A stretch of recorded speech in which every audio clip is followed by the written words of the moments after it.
창세기 17장 1절에서 8절 말씀입니다.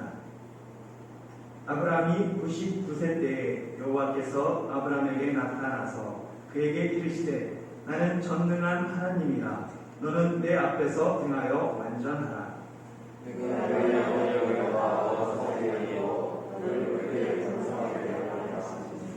아브라함이 엎드렸더니 하나님이 또 그에게 말씀하여 이르시되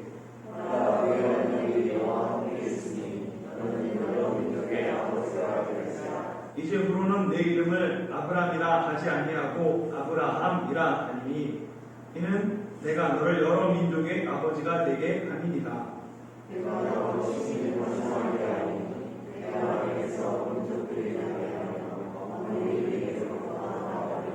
내가 내 언약을 나와 너 및 내 대대 후손 사이에 세워서 영원한 언약을 삼고 너와 내 후손의 하나님이 되리라.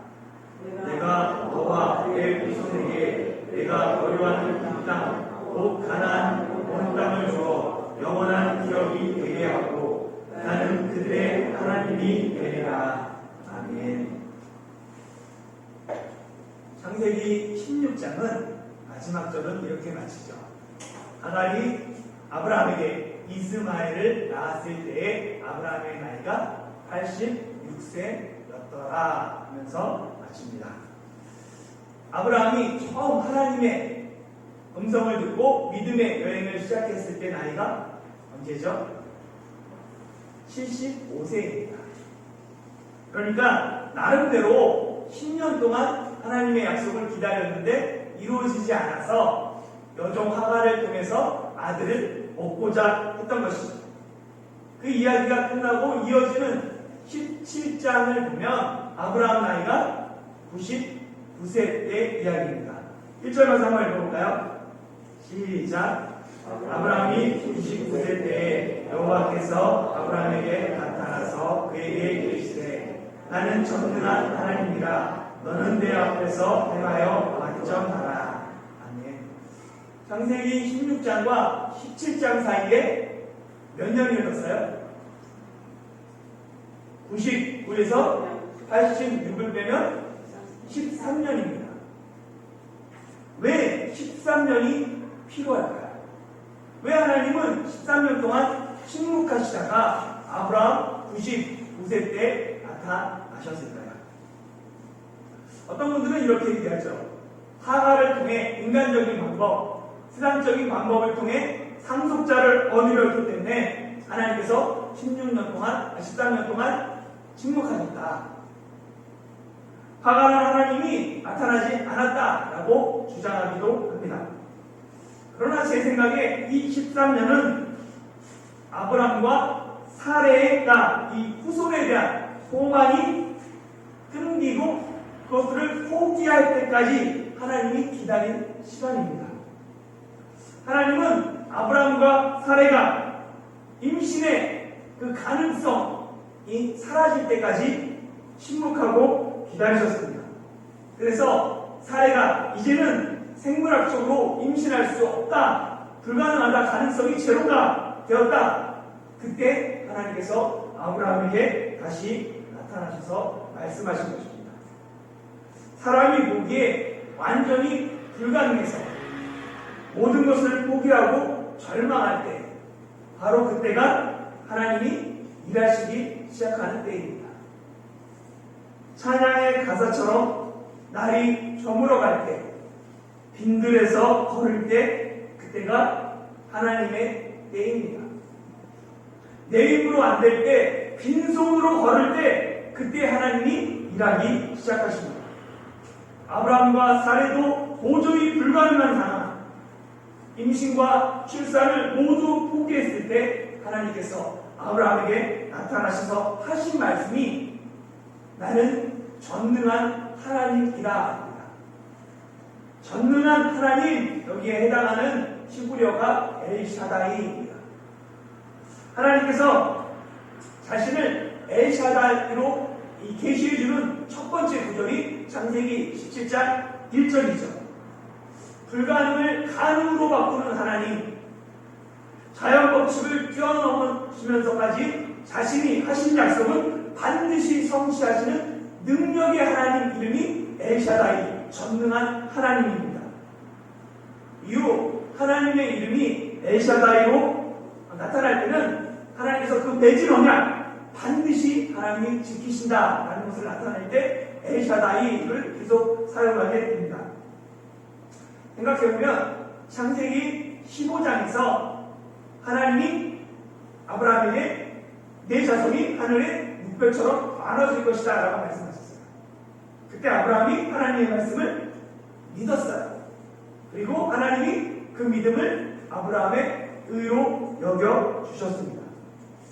그런데 아브라함이 하나님을 믿었지만 그 하나님을 전능한 하나님으로 믿은 것은 아닙니다. 바로 이어지는 창세기 16장에서 하갈을 통해 상속자를 얻으려고 하는 인간적인 방법을 사용하는 것을 보니까 전능한 하나님으로 믿지 않았어요. 약속을 이루실 것은 믿었지만 전능한 하나님으로 믿지 않았던 것이죠. 그러나 하나님은 아브라함과 사라에게 전능의 하나님, 그런 믿음을 그들이 갖길 원하셨습니다. 이를 위해서 사라가 폐경할 때까지 기다리신 것이죠. 그때 아브라함의 나이가 99세, 사라의 나이가 89세였습니다. 열왕기하 5장에 보면 아람 왕의 군대 장관 나아만 이야기가 나와요. 나아만이 나병에 걸려서 이스라엘의 선지자인 엘리사를 찾아옵니다. 엘리사가 나아만이 왔음에도 불구하고 나아보지 않아요. 얼굴조차 내밀지 않고 종을 보내서 하는 말이 요단강에서 7번 몸을 씻으면 나병이 치유될 것이다 라고 말을 전합니다. 엘리사의 태도와 말에 몹시 화가 난 나아만은 다메섹 강이, 우리나라에 있는 다메섹 강이 이스라엘의 모든 강보다 낫다라고 말하며 분노하고 돌아가려고 하죠. 그때 나아만의 종이 나아만에게 이렇게 얘기합니다. 선지자가 이보다 더 힘들고 어려운 일을 시켜도 했을 텐데 강에 들어가서 씻는 일 왜 못합니까? 라고 나아만에게 권해요. 이에 나아만은 마지못해 요단강에 몸을 7번 담굽니다. 그랬더니 나병이 깨끗하게 치유가 되었어요. 나아만이 자기 생각, 자기 지식, 자기 감정이 아닌 하나님의 말씀, 하나님이 지정해 주신 그 방법을 따를 때 하나님의 약속이, 언약이 이루어졌음을 기억할 필요가 있습니다. 하나님은 육체를 따라 난 아들 이스마엘이 아닌 약속을 따라, 언약을 따라 난 아들을 통해 구원을 이루고자 하는 계획을 가지고 계셨어요. 구원은 인간적인 방법, 세상적인 방법이 아닌 오직 하나님의 약속을 따라 하나님의 방법으로 하나님이 이루어 가시는 언약입니다. 그래서 이것을 하나님의 일반 언약, 은혜 언약이라고 부릅니다. 구원은 하나님이 주체가 되세요. 그리고 하나님이 주권적으로 이루어 가십니다. 이를 아브라함에게 알려주기 위해 하나님이 13년 동안 참고 기다리시고 내심으로 할 수 없다. 이것은 오직 나의 주권에 달린 것이다. 그리고 때가 되어 그 불가능을 가능케 하시는 전능의 하나님으로 아브라함에게 찾아오신 것입니다. 왜 하나님이 전능의 하나님이어야 되는지는 예를 들어서 한번 설명해 보도록 하겠습니다. 제가 주원이에게 네가 이번에 대학에 합격하면 노트북을 사줄게 라고 약속했다고 가정해보는, 생각해보는 거예요. 그런데 내가 대학 합격했어요. 그런데 노트북을 사주겠다고 약속했는데 노트북을 사줄 능력이 없어요.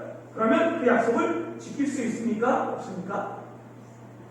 능력이 없으면 약속을 지킬 수 없어요. 약속을 지키기 위해서는 능력이, 힘이 필요합니다. 하나님이 아브라함과 약속을 지키기 위해서는 단지 여호와 하나님만으로는 되지 않아요. 여호와 하나님은 인간과 관계를 맺으시고 언약을 맺으시는 하나님이세요. 그런데 이 언약을 이루기 위해서는 능력이 필요해요. 특히 사례의 경우는 생물학적으로 임신할 가능성이 없습니다. 때문에 육체의 이 불가능을 가능으로 바꾸는 전능한 하나님이 필요한 것이죠. 그래서 하나님이 아브라함에게 전능한 하나님으로 나타나신 것입니다. 전능한 하나님으로 자신을 계시하신 후에 하나님은 아브라함에게 너는 내 앞에서 행하여 완전하라 라고 말씀하십니다. 내 앞에서 라는 이 말을 직역하면 내 얼굴 앞에서 걸어가라 라는 뜻이에요. 히브리어를 그대로 직역한다. 만약 내가 지금 하나님 앞에서 걸어간다고 한번 생각해 보십시오. 그러면 술 취한 사람처럼 비틀비틀 걸어갈 수 있습니까?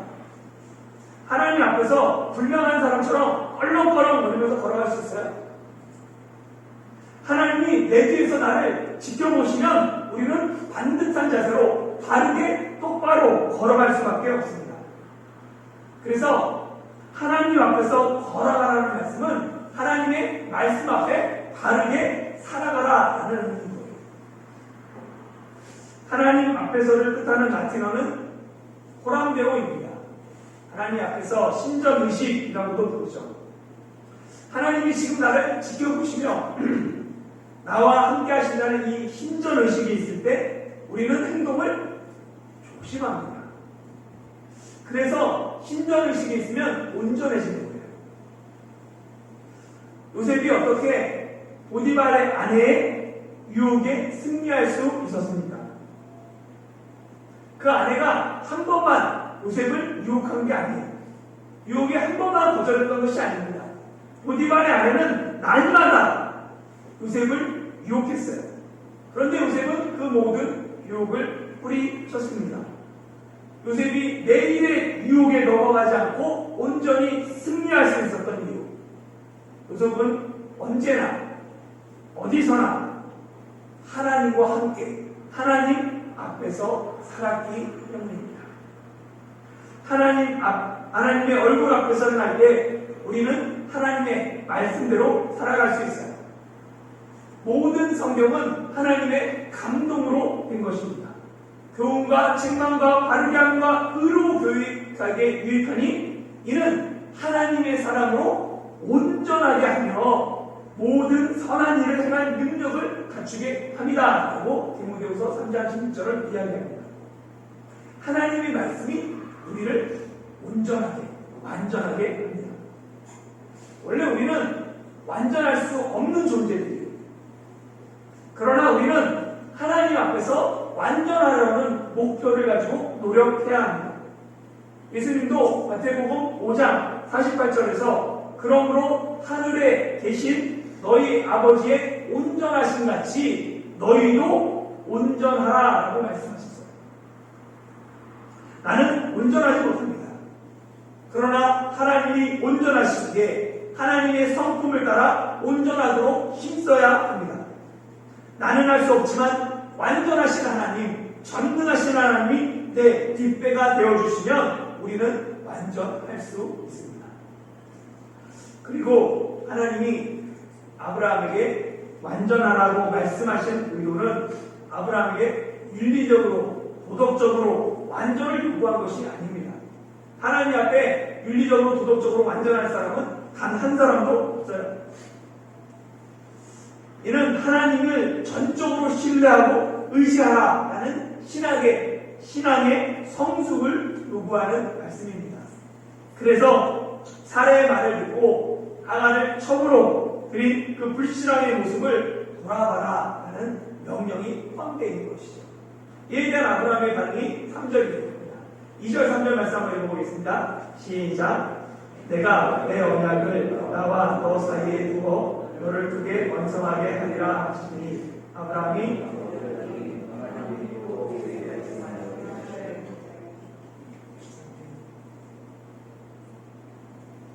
하나님은 아브라함과 맺은 언약을 내 언약, 하나님의 언약이라고 말씀하십니다.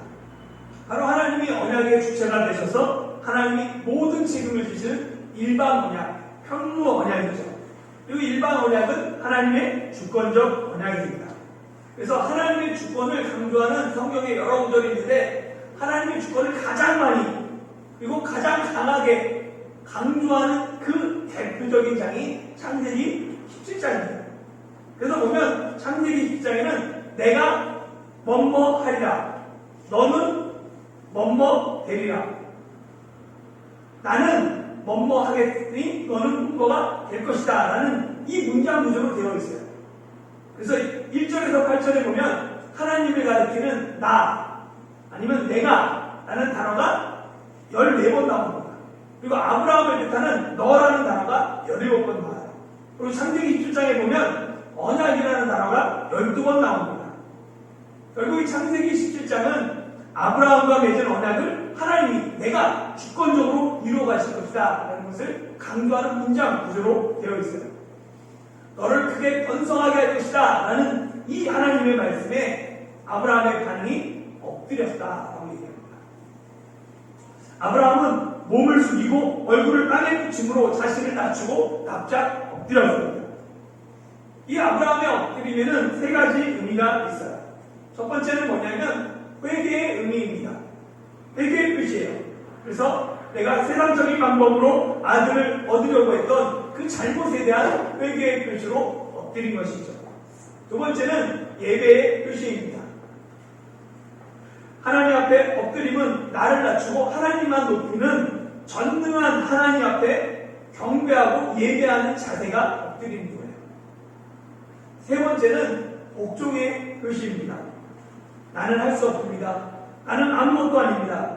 하나님의 말씀을 전적으로 이제 신뢰하겠습니다.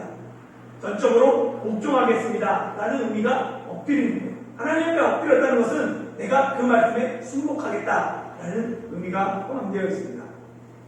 그래서 아브라함은 하나님 앞에서 엎드려 자신의 죄를 회개하고 전능하신 하나님께 경배하며 전적인 복종을 표시했습니다. 이에 하나님의 말씀이 본격적으로 더 구체적으로 이어지죠. 4절부터 6절 말씀 한번 읽어볼까요? 시작.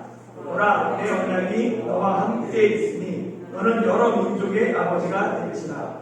이제후로는 내 이름을 아브라함이라 하지 아니하고 아브라함이라 하리니 이는 내가 너를 여러 민족의 아버지가 되게 하느니라.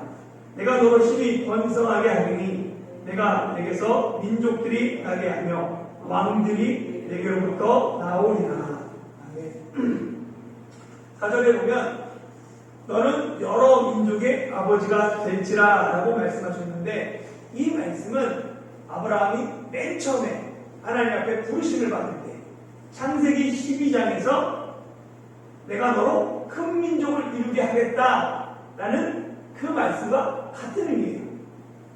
그러니까 지금 75세 때 그 말을 듣고 99세 때 다시 그 말을 들어요. 24년 만에 똑같은 말을 듣고 있는 거예요. 이 말을 듣는 아브라함의 그 마음이 어땠을까요? 아마도 지난 세월 처음 불렀을 때 그때부터 24년이 주마등처럼 흘러갔을 것입니다. 참고로 이 주마등이 뭐냐면 등인데요. 그 가운데 종이로 말을 붙여놓는 거예요. 그러면 바람이 불어서 이게 회전을 하게 돼요. 이게 회전하면서 돌아가죠, 말들이. 그러면 말이 슉슉슉 지나가는 거예요. 그 등을 이름을 주마등, 말이 걸어가는 등이라고 이야기합니다. 그래서 주마등은 무언가 빨리 지나갈 때 비유적으로 이르는 말이 주마등이에요. 그러니까 24년이라는 그 세월이 아브라함 입장에서는 주마등처럼 머릿속에 샥 지나가는 거예요. 처음 믿음의 여행을 시작했을 때 기대감, 그것이 점점 무너져서 지금 이제 일말의 희망조차 없었던 그 상황이 쭉 필름처럼 펼쳐지죠. 오히려 그 24년은 아브라함이 야심차게 준비했던 모든 그 카드들이 실패한 시간들이에요. 첫 번째, 아브라함이 준비한 시드카드는 조카 롯이었어요. 하나님의 말씀이 이루어지지 않을 때 상속자로 조카 롯을 생각했습니다. 그러나 결국 헤어지고 실패하고 말았습니다. 두 번째 카드로 아브라함이 제시한 건 집에서 기른 종 엘리에셀이었죠. 그래서 엘리에셀을 상속자로 하나님께 추천했어요. 근데 하나님께서 단칼에 거절해 버리십니다. 아브라함의 세 번째 카드가 뭐냐면 여종 하나를 통해서 얻은 이스마엘입니다. 이스마엘을 얻었어요. 그런데 오히려 하나님이 13년 동안 침묵하십니다. 모든 가능성이 사라졌을 때 갑자기 하나님이 나타나셔서 또다시 여러 민족의 아버지가 되게 하겠다라고 말씀하세요. 그러면서 아예 이름을 아브람에서 아브라함으로 바꿔 부르십니다. 아브람은 존귀한 아버지, 고귀한 아버지라는 개인의 이름이었다면 아브라함은 많은 무리의 아버지, 여러 민족의 아버지를 뜻하는 공식적인 이름입니다. 하나님이 개인의 이름을 공식적인 이름으로 바꾸실 때 보면 하나님의 구원 사역을 위한 중요한 통로가 되는 사람들, 그 사람들의 이름을 바꾸셔야 돼요. 그래서 아브라함을 아브라함이라고 바꾸고 사레를 사라라고 바꾸죠. 사레는 나의 공주라는 뜻이고 사라는 여러 민족의 어머니라는 뜻입니다. 그리고 발꿈치를 잡았다라는 의미를 가진 야곱의 이름을 뭐로 바꿔요? 이스라엘로 바꿉니다. 하나님과 겨루어 이겼다, 승리했다라는 이스라엘로 바꾸고 하나님의 들으심이라는 뜻을 가진 시몬의 이름을 반석을 뜻하는 베드로로 바꾸십니다. 그리고 유대식 이름인 사울을 로마 제국에 본격적으로 선교할 때 이제 로마식 이름 바울로 변화되죠. 아브라함, 사라, 이스마엘, 베드로, 바울 모두 다 구원에 있어서 중요한 사역들을 감당한 인물들이에요. 그리고 이름이 바뀌므로 말미암아 그들의 생애도 대전환을 맞이했던 사람들입니다. 하나님께서 그래서 아브라함의 이름을 아브라함이라고 바꾸신 것은 단 그 한 사람을 영광을 위해서, 그 한 사람의 미래를 위해서 바꾸신 것이 아닙니다. 아브라함의 자손이 하늘의 별과 같이 바다의 모래같이 많아질 것. 그래서 아브라함을 통해서 모든 믿는 자들의 조상이 될 것을 담고 있는 예언과 같은 것이 그 이름을 바꿈으로 드러내고 계십니다. 또한 하나님이 이름을 바꿔주신 것은 하나님께서 약속하신 것 반드시 이루겠다는 보증입니다. 그래서 실제로 이 아브라함의 활동을 통해서 이스라엘이 나고 뿐만 아니라 그 족속을 통하여서 그두라 족속이 태어나고 그리고 에돔 족속이 태어나고 이스마엘 족속이 태어납니다. 많은 자손들이 나타나요. 그리고 무엇보다도 아브라함은 유대인과 무슬림과 기독교인 모두에게 믿음의 조상으로 불리고 있습니다. 그리고 이어지는 하나님의 약속은 뭐냐면 5절에서 아브라함에게 큰 민족을 이루겠다 하면서 처음으로 왕들을 약속합니다.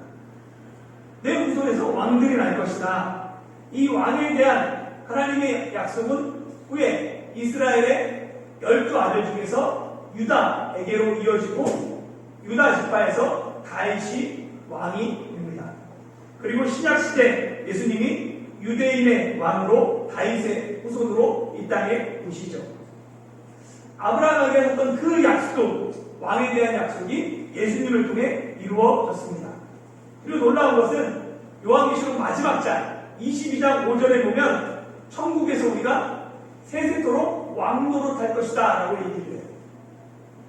아브라함의 후손인 우리가 이 아브라함의 후손이잖아요. 믿음으로 영원토록 왕노로 탈 것이다. 이것은 앞으로 장차 이루어져야 될 마지막 남은 약속입니다. 그리고 마지막 7절 8절은 오늘의 본문의 결론이에요. 같이 한번 7절 8절 읽어볼까요? 시작. 내가 내 언약을 너와 너 및 내 대대 후손 사이에 세워서 영원한 언약을 삼고 너와 내 후손의 하나님이 되리라. 내가 너와 내 후손에게 내가 거류하는 이 땅, 곧 가나안 온 땅을 주어 영원한 기업이 되게 하고 나는 그들의 하나님이 되리라. 아멘. 나는 그들의 하나님이 되리라. 나는 너의 하나님이 되리라. 라는 이 말씀은 성경을 관통하는 중심 주제 중에 하나입니다.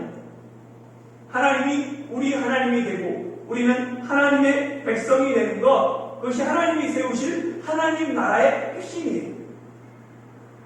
이스라엘 자손을 출애굽 시킨 이유가 하나님이 이스라엘 자손 중에 거하면서 그들을 하나님, 그들의 하나님이 되기 위한 것입니다.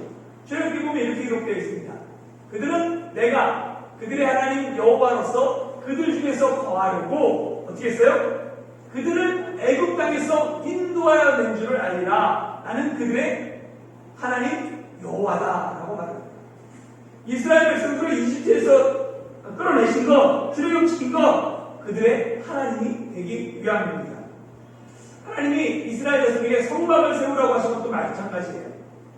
내가 내 성막을 너희 중에 세우리니 내 마음이 너희를 싫어하지 않을 것이며 나는 너희 중에 행하여 너희의 하나님이 되고 너희는 내 백성이 될 것이라.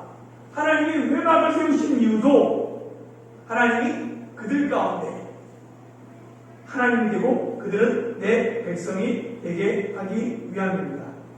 마찬가지죠. 바벨론 포로에서 귀환하게 하심도 같은 이유 때문입니다.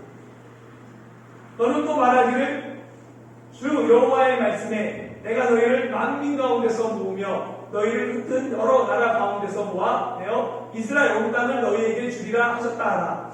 에스겔은 포로 때 활동한 선지자죠. 그에게 하나님 뭐라고 하냐면 내가 너희들을 만민 중에서 돌아오게 할 것이다.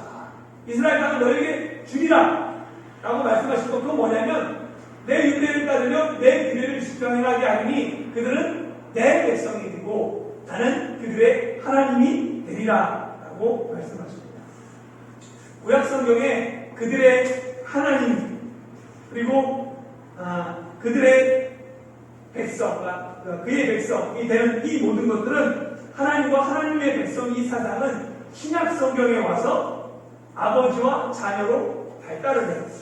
우리 또 구성에 보면 하나님의 성전과 우상이 없이 일치되려 우리는 살아계신 하나님의 성전이라 여호와 하나님께서 이르시되 내가 그들 가운데 거하며 두루 행하여 나는 그들의 하나님이 되고 그들은 내 백성이 되리라. 이게 성전을 통해서 말씀하신 거죠. 근데 그것이 어떻게 되냐면 너희에게 아버지가 되고 너희는 내 자녀가 되리라 전능하신 주의 말씀이니라 하셨습니다. 그러니까 하나님과 하나님의 백성의 그 관계가 아버지와 자녀의 관계로 발전합니다. 그리고 마지막에 역시 요한계시록에 보면 이기는 자에게 하나님의 아들이 되게 하겠다라고 말씀하세요. 이기는 자는 이것들을 상속으로 받으리라. 나는 그의 하나님이 되고 그는 내 아들이 되리라. 그러니까 창세기 17장 8절에 말씀하신 내가 그들의 하나님이 되리라는 말씀이 구약시대를 지나 신약시대를 지나 요한계시록 21장에서 완성될 것입니다.